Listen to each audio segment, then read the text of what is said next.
Oui, vendredi, nous commençons le carême de la nativité de notre Seigneur Jésus-Christ.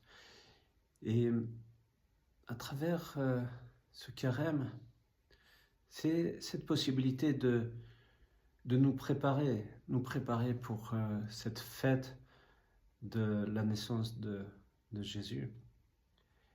Mais c'est un moyen aussi de réussir à se recentrer sur l'essentiel. Et bien sûr qu'il y a le jeûne, il y a ces restrictions alimentaires qui sont là pour nous aider, justement. Ce sont des outils, mais pas une fin en soi, ou sinon c'est juste un régime. Et justement, c'est un outil pour nous rapprocher de Dieu, pour avoir plus de temps avec Dieu. Et si cela n'est pas accompagné de la prière, de cet amour pour Dieu et pour son prochain, alors tout cela est fait en vain et on pourrait dire que c'est un régime alimentaire. Non, le carême est beaucoup plus que cela.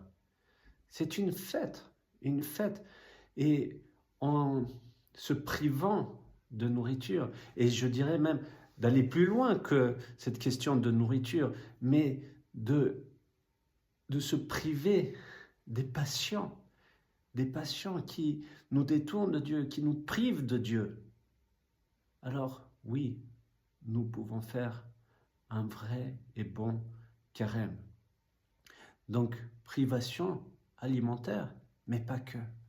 Privation de nos passions, privation de ce qui prend notre esprit, ce qui nous détourne de ce qui est essentiel.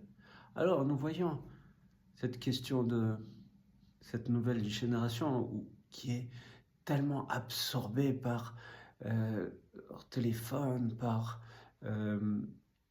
Internet, ou aussi par tout ce qui est pour le corps. Et nous voyons cette gravité de la pornographie et tout cela. Et nous voyons qu'il y en a partout. Et là, c'est une possibilité de nous détourner de ceci, de nous détourner de ce qui nous rend esclaves, pour retrouver cette liberté en Dieu. Oh, combien de fois on me dit que l'Église est sévère, l'Église donne des règles, etc. Non, c'est pour nous libérer, pour nous redonner cette liberté et de découvrir qu'est-ce que c'est que la vraie vie.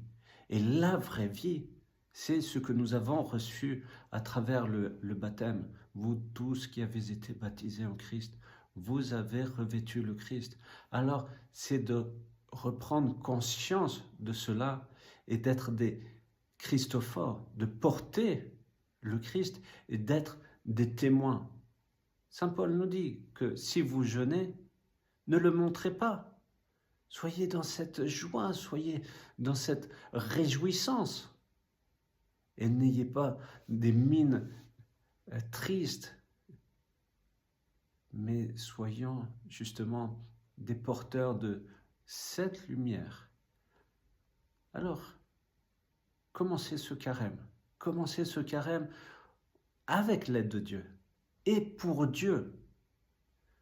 Non pas tourner vers soi-même, dans son égoïsme, dans son orgueil, mais de découvrir cette patience, cette humilité, comme le Christ, qui est né d'une façon si humble dans une crèche.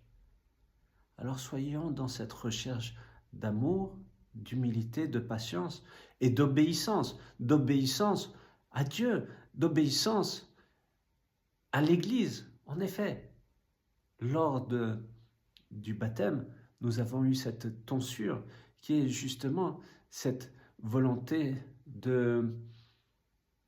d'obéir, de se soumettre à la volonté de Dieu. quelque chose de très difficile, de rechercher la volonté de Dieu et non pas sa propre volonté, de s'abandonner complètement à lui afin de trouver ou de retrouver la vraie paix qui est le signe de cette présence de Dieu. Je vous souhaite à tous un très très bon, béni carême de la nativité de notre Seigneur Jésus-Christ.